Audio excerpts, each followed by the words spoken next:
divide 980 by 4 in long division method.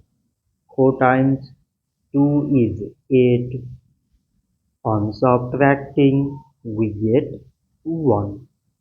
So now this 1 is less than 4.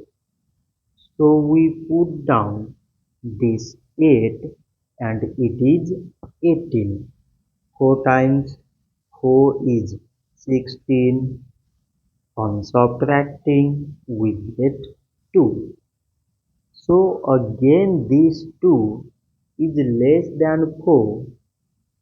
So we put down this 0 and it is 20. 4 times 5 is 20. On subtracting, we get 0. So 980 divided by 4 is 245. So this much for today and thanks for watching.